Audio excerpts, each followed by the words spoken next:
Good morning बच्चों, 12 class में आप लोग का बहुत बहुत शुभकामनाएं। चलिए, हम लोग नरेशन में 4 वीडियो देख चुके थे। 5वां वीडियो जो है इम्परेटिव सेंटेंस, इसी के बारे में हम लोग को जानना है। मैं जो एक्सरसाइज आप लोग को दिया था वो आशा करता हूँ कि आप लोग बनाए होंगे। चलिए, लॉकडाउन है, लॉकडाउन में हम लोग को इसी के माध्यम से पढ़ना है, किसी भी तरह से पढ़ लेना है। चलिए हम लोग देखते हैं इम्परेटिव सेंटेंस में आखिर होता है क्या।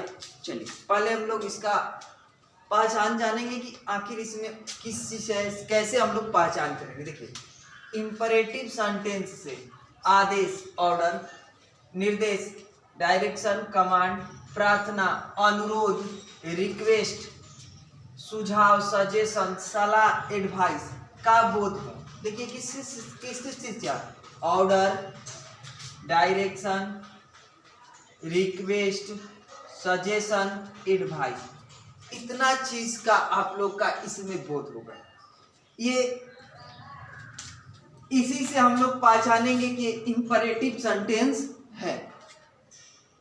इस प्रकार के सेंटेंस के इनडायरेक्ट स्पीच में बदलने का नियम नीचे आप लोग को दे दिए हैं। रिपोर्टिंग वर्ब, पहला रिपोर्टिंग वर्ब हम लोग जो चेंज करेंगे वह किस किस चीज में से चेंज करेंगे, सेड या सेड टू रहेगा वहां पर। तो आप लोग को टोल्ड में बदलना होगा, आस्क्ड में बदलना होगा, ऑर्डर में बदलना होगा, कमांड में बदलना होगा, रिक्वेस्ट में बदलना होगा, सजेशन में बदलना होगा, एडवाइस में बदलना होगा। ये आप लोग को जब सेंटेंस दिया रहेगा उस सेंटेंस के निर्देश अनुसार हम लोग को जहां पर सजेस्ट मिलेगा, सजेशन सलाह दिखाई देगा, वहां पर एडवाइस का प्रयोग करेंगे। जहां पर प्रार्थना का बोध होगा वहां पर रिक्वेस्ट का बोध करेंगे। अगर नहीं समझ में आएगा इंपरेटिव सेंटेंस कि हमें इंपरेटिव सेंटेंस में हम कहाँ कौन सा रिपोर्टिंग वर्ब यूज करें, तो आप लोग चुपचाप से आस्क्ड प्रयोग कीजिएगा। चुपचाप से हम देखिएगा बनाएंगे तो आप लोग को समझ में आएगा। हमें मान लीजिए ये सब नहीं समझ में आ रहा है कि रिक्वेस्ट लगाए कि एडवाइस लगाए कि सजेशन लगाए, आप बिल्कुल निफिक्र रहिए, आप वहां पर आस्क्ड लगाकर बना सकते हैं, ये सभी में चलेगा। देखिए, डायरेक्ट स्पीच में रिपोर्टिंग वर्ब के बाद ऑब्जेक्ट हो या न हो, ऑब्जेक्ट हो या ना हो, लेकिन इनडायरेक्ट स्पीच बनाते वक्त उसमें ऑब्जेक्ट अवश्य देते हैं। अपने मन से हम बताए थे कि जहां पर ऑब्जेक्ट ना हो तो वहां पर मी जाहिर सी रहता है कि रहता है, कि माने कोई भी व्यक्ति होगा किसी ना किसी व्यक्ति से वहां पर कहेगा, तो आपको वहां पर ऑब्जेक्ट क्या करना है, देना ही है। किसके बाद, रिपोर्टिंग वर्ब के बाद। अगला देखिए, तीसरा में प्लीज या काइंडली शब्दों को हमेशा के लिए हटा देंगे। जब वाक्य में रहेगा प्लीज और काइंडली, इसको हम लोग हटा देंगे। इन्वर्टेड कॉमा को टू में बदलेंगे। किस चीज में, टू में। पहले का में बदलते थे इन्वर्टेड कॉमा, ये वाला, इसको का में बदलेंगे, टू में बदलेंगे। यदि निगेटिव सेंटेंस हो तो डू नॉट को हटाकर दिया रहेगा सेंटेंस में डू नॉट, ठीक है, तो इसको हटाकर नॉट टू का यूज करें। ऑब्जेक्ट के बाद रहेगा तो दिया रहेगा डू नॉट, लेकिन हमें यूज क्या करना है, नॉट टू का यूज करना है। देखिए यहां पर दिया गया है डोंट स्मोक, तो हम लोग को यहां पर क्या करना है, डू नॉट को हटाकर नॉट टू का प्रयोग करना है। या अगर ऐसा ही वाक्य है, अगर हमें मन नहीं कर रहा है कि हमें मन कर रहा है कि नॉट टू ना लिखे, तो उसके लिए नॉट टू के स्थान पर फॉरवर्ड या फॉरवर्ड्स या फॉरवर्ड का भी यूज किया जा सकता है। जब ये यूज होगा तो नॉट टू ऑटोमेटिक हट जाएगा, क्योंकि ये ऑलरेडी ये 3 शब्द जो है निगेटिव शब्द हैं। चलिए आते हैं इसके एग्जाम्पल पर, देखते हैं कि एग्जाम्पल में कैसे बनाने के लिए दिया रहेगा। देखिए, the teacher said to Ravi, अध्यापक ने रवि से कहा कि सिट डाउन, क्या करो, बैठ जाओ। क्या वह सजेशन दिया, उससे सलाह मांगा, या आज्ञा लिया, या सुझाव दिया, या उसको आज्ञा दिया, बोलिए। तो तो ये आज्ञा दे रहे हैं, अध्यापक जी रवि से कह रहे हैं कि तुम क्या करो, बैठ जाओ। तो हम लोग इसको बनाएंगे सबसे पहले इनडायरेक्ट स्पीच में। द टीचर सेड टू को हमें अब यहीं पर बदलना है। ये वाक्य कैसा लग रहा है आप लोग को, ऑर्डर पर, तो यहां पर से हमें ऑर्डर लिखना होगा। Order to Ravi. एक रूल ये वाला भी है, देखिए यहां पर डायरेक्ट स्पीच में रिपोर्टिंग वर्ब के बाद ऑब्जेक्ट हो या न हो, लेकिन यहां पर ऑलरेडी ऑब्जेक्ट है तो हम ऑब्जेक्ट लिख दिए। कॉमा इन्वर्टेड कॉमा के जगह पर क्या चीज, टू लिख दिए, टू। अब बाकी सब जो कहते हैं उतार दीजिए, सिट डाउन। यह आपका इनडायरेक्ट स्पीच में बन गया। हम इसको आस्क्ड वर्ब बनाते हैं। अगर हमें नहीं पता चल रहा है कि ये कैसा वाक्य है, किस पर भाव कैसा इस सेंटेंस का है, अगर ऐसे वाक्य को हम लोग इनडायरेक्ट स्पीच में इस प्रकार भी बना सकते। The teacher asked to Ravi. यहां पर तो ऑलरेडी टू होगा, कॉमा इन्वर्टेड कॉमा के जगह पर, to sit down.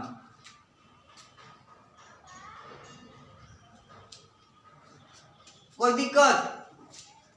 The teacher ordered Ravi to sit down.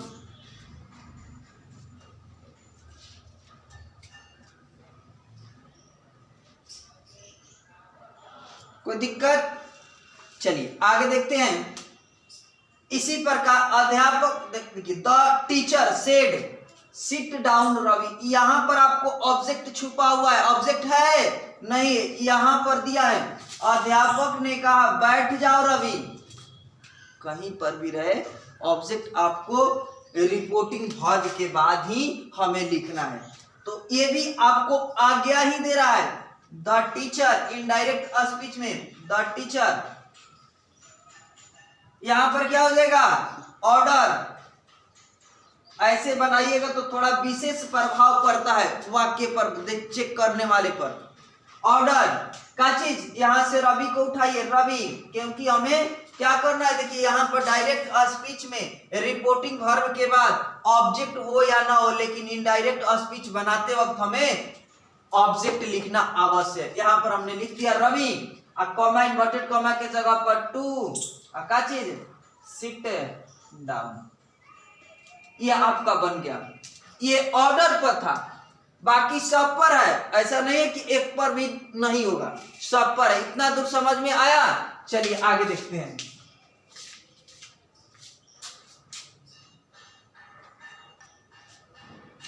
चलिए आगे देखते हैं बच्चों। सिट डाउन हो गया।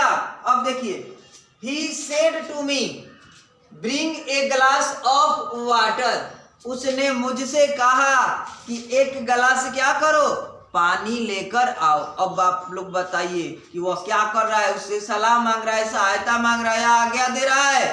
तो यहाँ पर भी वह व्यक्ति जो है वह आज्ञा ही दे रहा है। तो सबसे पहले ही यहाँ पर ऑर्डर मी हो जाएगा। कॉमा इन्वर्टेड कॉमा के जगह पर हमें क्या लिखना है, to bring a glass of water. ये आपका बन गया इनडायरेक्ट नरेशन में। आगे देखिए, ही सेड टू मी, उसने मुझसे कहा, comma inverted comma, please give me A glass of water. कृपया मुझे एक गिलास पानी दे या दे। बताइए आप लोग इसके भाव से आप लोग क्या समझ सकते हैं? वह व्यक्ति जो है आपसे रिक्वेस्ट कर रहा है, आपसे क्या कर रहा है, रिक्वेस्ट कर रहा है, प्लीज या काइंडली लगाकर। तो प्लीज और काइंडली जहां पर भी आएगा वहां पर आपका रिक्वेस्ट होगा, याद रखिएगा। तो हम लोग इसको बनाएंगे, यहीं पर बनाते हैं इनडायरेक्ट में। इसका ही याद रखिएगा, इसका ही सेड टू मी हो जाएगा। अब हमें सॉरी यहाँ पर सेव टू ही, यहां से हमें क्या लिखना होगा, कहाँ है रिक्वेस्ट,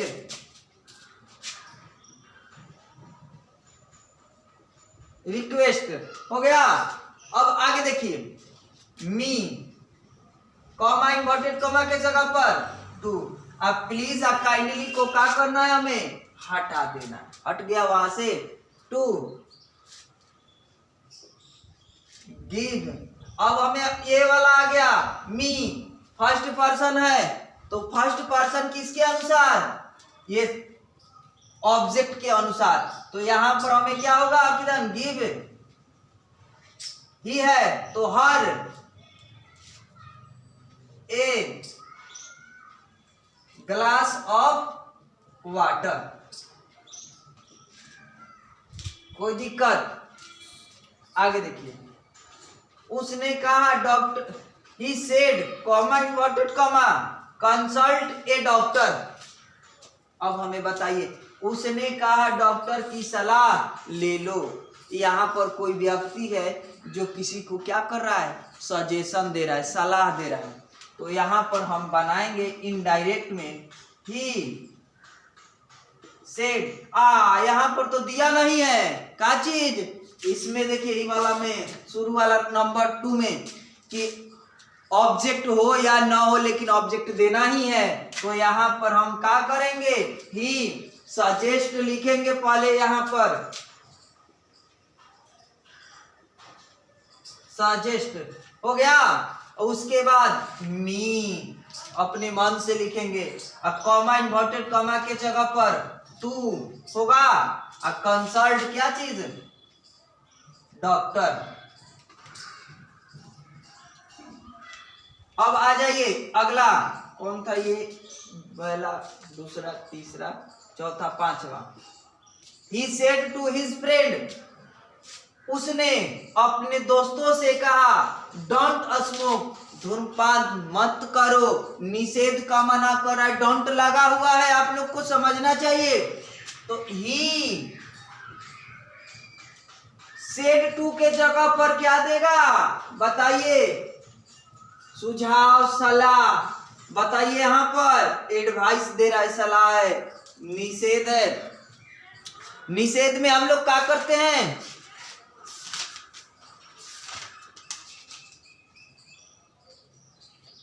निषेध में चलिए यहां पर हमें कुछ नहीं करना है, पहले सबसे पहले हम लोग को लिखना है he said to his friend, उसने अपने दोस्तों से कहा डोंट स्मोक, धूम्रपान मत करो, ऑर्डर दे रहा है यहां पर, ऑर्डर ही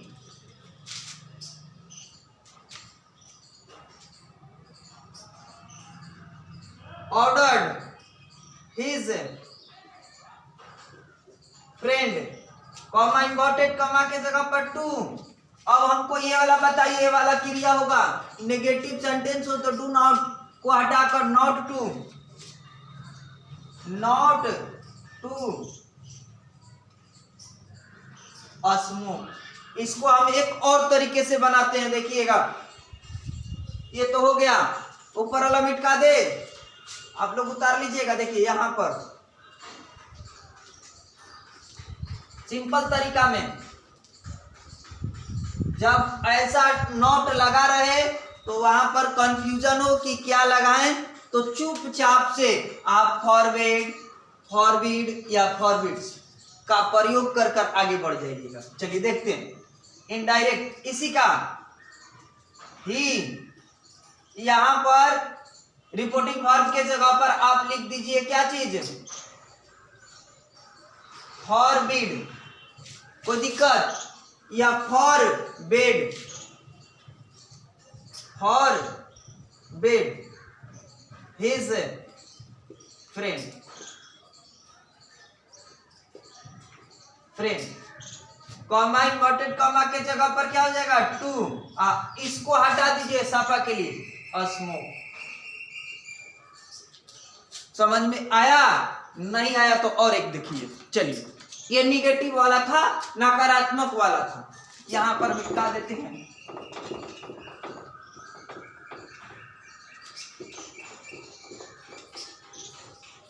आशा करता हूं कि आप लोग को समझ में आ रहा होगा। ये इंपरेटिव सेंटेंस बहुत ही खूबसूरत है। चलिए देखिए, he said to Mohit,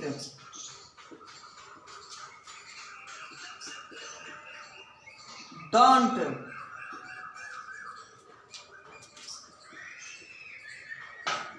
प्लॉक the flowers. ये ऑर्डर पर बनेगा। उसने मोहित से कहा, ही सेड टू मोहित, उसने मोहित से कहा डोंट प्लक द फ्लावर, फूल को मत तोड़ो। तो हम पहले इसको इनडायरेक्ट नरेशन में बनाएंगे। पहले किस पर बनाएंगे? ऑर्डर पर बनाएंगे। ना बनेगा, मान लीजिए डोंट लगा है तो आंख बंद कर लीजिए। यहाँ पर ही का चीज फॉर बेड लगाइए आराम से। का चीज मोहित। और इसके बाद कॉमा इन्वर्टेड कॉमा के जगह पर टू, प्लक द फ्लावर्स। ये एक बन गया इस तरह से। अगर हमको ऐसे नहीं मन कर रहा है बनाने के लिए तो हम ऑर्डर पर बनाएंगे। He ordered Mohit, comma inverted comma की जगह पर टू, और उसके बाद हम इसको बदल देंगे नॉट टू में, और इसके बाद प्लक द फ्लावर। यहां तक आप लोग को कोई दिक्कत हो तो बताइए। एक रूल और है इसमें, इंफैटिक इंपरेटिव सेंटेंस डू या डज लगा रहेगा। आप लोग इसमें बनाइएगा। एक्सरसाइज बनेगा 82। अब डू डज वाला थोड़ा सा देख लेते हैं। चलिए, यहां तक किसी को दिक्कत? अगर नहीं समझ में आएगा, कहां पर एडवाइस लिखे, कहां पर रिक्वेस्ट लिखे, आप लोग आस्क्ड से बना सकते हैं। चलिए इसको मिटा देते हैं बच्चों। ये आज इंपेरेटिव खत्म हो जाएगा, कल ऑप्टिक चलेगा। चलिए देखते हैं डू डज वाला।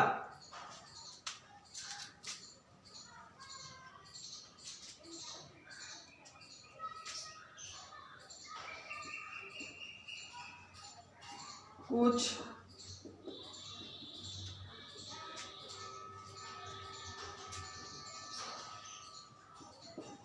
इंपरेटिव सेंटेंस में डू या डू का प्रयोग वाक्य को जोरदार, एम्फैटिक बनाने के लिए किया जाता है।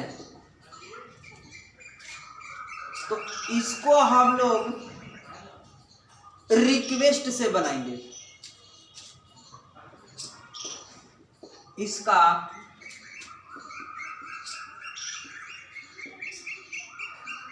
Indirect speech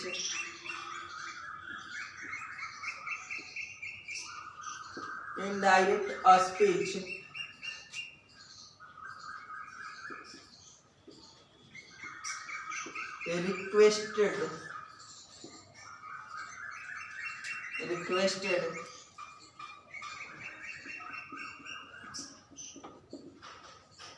reporting verb said या सेड टू के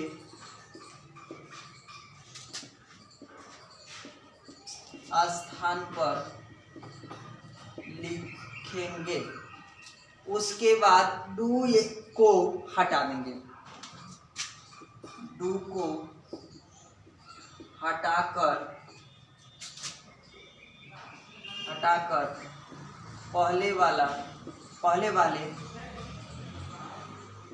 जैसे ही बनेगा। चलिए देख लेते हैं।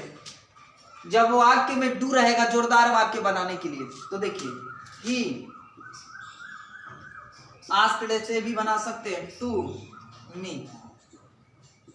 Do come tomorrow.